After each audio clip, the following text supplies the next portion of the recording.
Assalamualaikum warahmatullahi wabarakatuh. Kami dari Universitas Negeri Medan, jurusan S1 Pendidikan Teknik Bangunan dari kelompok 2 yang beranggotakan yaitu Abdullah, saya sendiri, Dina Karunisa Siregar, Immanuel Panggabean, Syabtuddin, dan Teresia Silviana. Pada kesempatan kali ini, kami mengambil judul curah hujan dan evaporasi. Oke, tanpa berlama-lama lagi, langsung saja kita masuk kepada video pembahasan. Apa sih curah hujan dan evaporasi itu? Oke, langsung saja kita masuk kepada pembahasan. Curah hujan adalah jumlah air yang jatuh pada suatu wilayah tertentu selama periode tertentu, yang diasumsikan tidak mengalami infiltrasi atau penggarapan air oleh tanah, runoff atau air yang mengalir, dan evaporasi atau penguapan. Nah, curah hujan tersebut dapat diukur dengan menggunakan satuan tinggi atas permukaan yang horizontal. Dan ada pun faktor-faktor yang mempengaruhi curah hujan di suatu wilayah tertentu, antara lain seperti garis lintang, ketinggian tempat, perbedaan suhu dengan perairan, jarak tempat dan sumber air, deretan pegunungan, dan arah angin, serta luas darat. Faktor-faktor yang mempengaruhi curah hujan yaitu yang pertama, garis lintang, yang kedua, ketinggian tempat, yang ketiga, perbedaan suhu tanah dengan perairan, yang keempat yaitu jarak tempat dari sumber air, yang kelima deretan pegunungan, yang keenam arah angin, dan yang ketujuh luas daratan. Sedangkan faktor yang mempengaruhi tingkat evaporasi yaitu yang pertama intensitas cahaya, yang kedua temperatur, yang ketiga kelembapan udara, yang keempat perbedaan tekanan, yang kelima angin, yang keenam tekanan atmosfer, yang ketujuh kualitas air, dan yang kedelapan yaitu permukaan bidang evaporasi. Nah, teman-teman sudah pada tahu kan apa saja faktor yang mempengaruhi curah hujan dan faktor yang mempengaruhi tingkat evaporasi. Selanjutnya, kami akan mengajak teman-teman untuk mengukur curah hujan dan tingkat evaporasi. Simak videonya sampai selesai ya. Happy watching! Langsung saja kita masuk kepada pembuatan alat ukur curah hujan sederhana. Siapkan botol plastik seperti ini.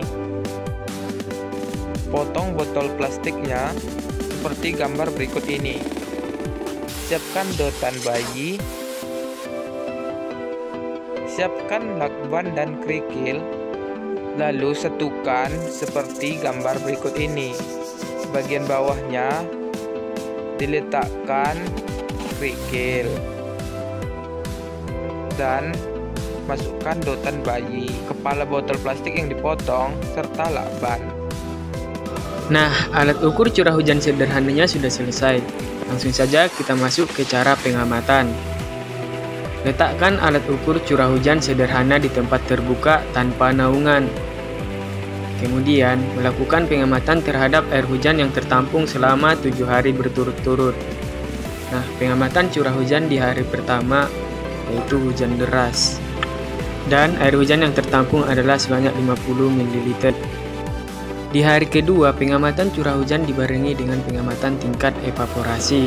Adapun alat dan bahan pembuatan alat ukur evaporasi sederhana yaitu 2 buah wadah air, 2 buah penggaris, dan air bersih secukupnya.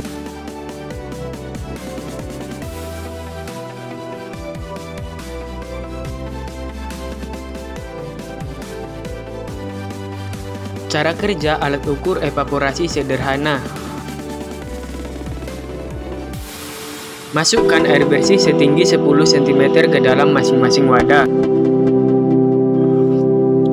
Kemudian meletakkan alat ukur evaporasi di tempat yang tertinggi dari cahaya matahari. Dan pengamatan dilakukan selama 3 hari berturut-turut. Kemudian pengamatan alat ukur curah hujan sederhana di hari ketiga dan tingkat evaporasi di hari kedua, di mana hasilnya adalah hujan sedang dan tingkat evaporasi adalah 0,2 sampai 0,4 cm. Pengamatan alat ukur curah hujan sederhana hari keempat dan alat ukur evaporasi hari ketiga, hasilnya adalah panas terik.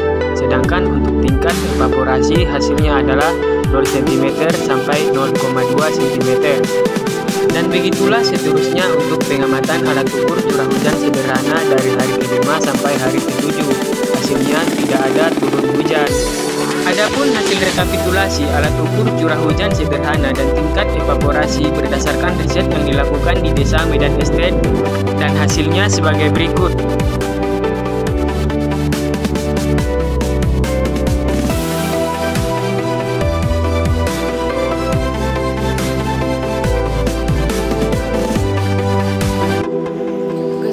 Dari hasil observasi kami di wilayah Kecamatan Medan Estate berdasarkan hasil pengukuran curah hujan dengan alat sederhana dapat disimpulkan memiliki curah hujan yang rendah karena data hasil pengukuran menunjukkan angka yang terletak pada interval 0 sampai dengan 100 mm. Curah hujan yang rendah pada wilayah Kecamatan Medan Estate berdasarkan studi literatur dipengaruhi oleh wilayah tersebut karena berada jauh dari laut dan memiliki suhu udara yang rendah. Secara umum, tingkat evaporasi wilayah Kecamatan Medan Estate rendah karena wilayah tersebut wilayah dataran tinggi. Jadi wilayah yang jauh dari laut dan memiliki suhu udara yang rendah. Proses evaporasi pada botol plastik yang diletakkan di tempat terbuka sehingga radiasi matahari sampai langsung ke permukaan air dan terkena angin langsung lebih cepat dibandingkan dengan proses evaporasi pada botol plastik yang diletakkan di tempat ternaung atau teras sehingga cahaya matahari tidak secara langsung mengenai permukaan air dalam botol plastik dan sirkulasi angin terhambat oleh dinding rumah. Oke, sekian dari kami kelompok 2. Terima kasih atas kesempatan yang telah diberikan dan mohon maaf atas kesalahan. Wassalam.